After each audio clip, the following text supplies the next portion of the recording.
Now, just to give you an idea and just to show you, I have my two screens split, and I have a document open in my Google Drive.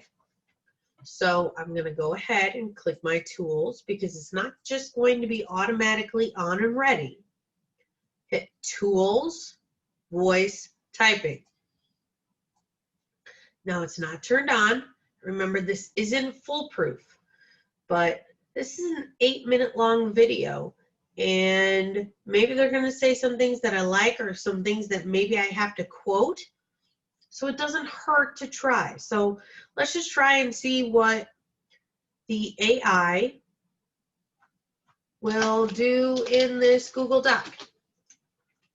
So I turn it on, and then I'm going to press play. 26%.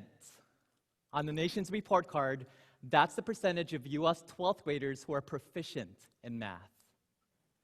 In America, we pride ourselves as being an exceptional country, but does 26% sound exceptional to you?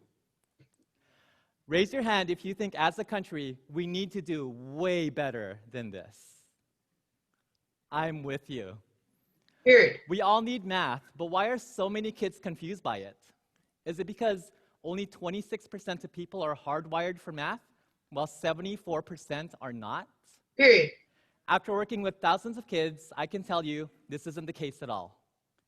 Period. Kids don't understand math because we've been teaching it as a dehumanized subject. But if we made math human again, it would start to make sense again. You're probably wondering, how was math ever human in the first place? So think about it. Math is a human language, just like English, Spanish, or Chinese, because it allows people to communicate with each other. So I'm going to stop right there. So if you see, it's not perfect, right? But it still gave us the general idea. Now you can also, and this isn't always, guys, but if a teacher assigns you a YouTube video, sometimes if you click the 3 tabs right here, hit open transcript, sometimes it already has what the person's saying, and it'll actually follow through. Now watch. Even in ancient times, people needed the language of math to conduct trade, to build monuments, and to measure the land for farming. See? So sometimes it's already there, right there for you, and hopefully you were able to hear it, but it's not that big of a deal because really what I wanted to show you is, again, it does work for videos as well. It's not as good as when it works for people. So the next thing is grammar. So if you look at tools, spelling and grammar, you can actually just click spelling and grammar, but it already shows spelling suggestions and shows grammar suggestions. Now, if you don't want it to, which I don't know why you would, but you can click off of it. But I would make sure that you go here to spelling and grammar and make sure these are clicked, and if not, left click them and turn them on. Now, there's 2 ways to check your spelling and grammar.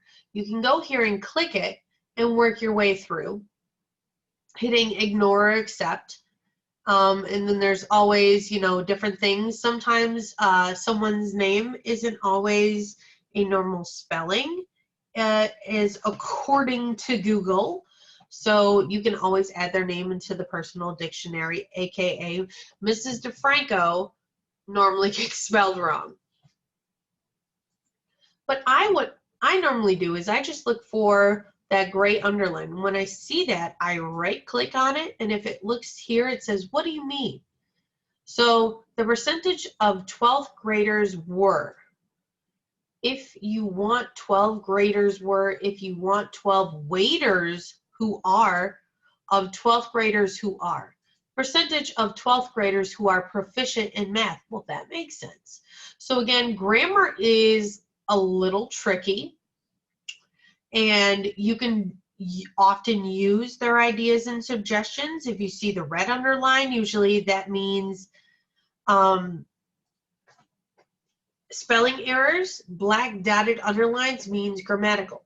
So once you have that done, then you just simply highlight it, or you go to edit, and you select all, which is Control A, and you copy, and then you go into your Schoology course, and for whatever assignments you may have, whether it's a discussion or a assignment. Oh, I meant to hit, sorry. I meant to hit, I know Miss Green has a discussion. So I'm just going to use her because she is a wonderful example. I want to say here, in week 3, and I think there was a discussion. No, there it is. So we go here, and then I would often just Control V, which is paste it in, and there it all is, or right click and paste, which again is Control V. But see, that doesn't always work very well when you do it from the mouse.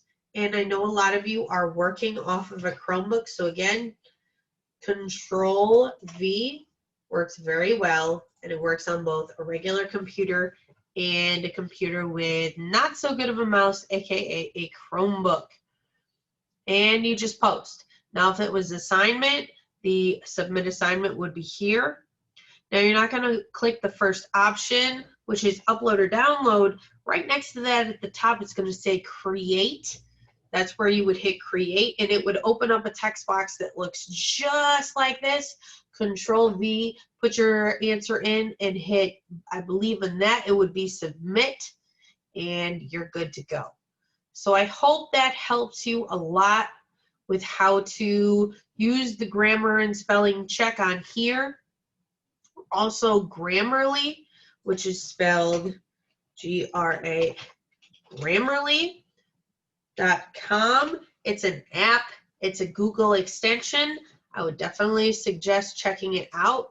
If the district will let you download it, that is another good way to help you with spelling and grammar. But if not, always just use the spelling and grammar that is in a Google Doc to help you. I hope this was helpful, guys. Bye.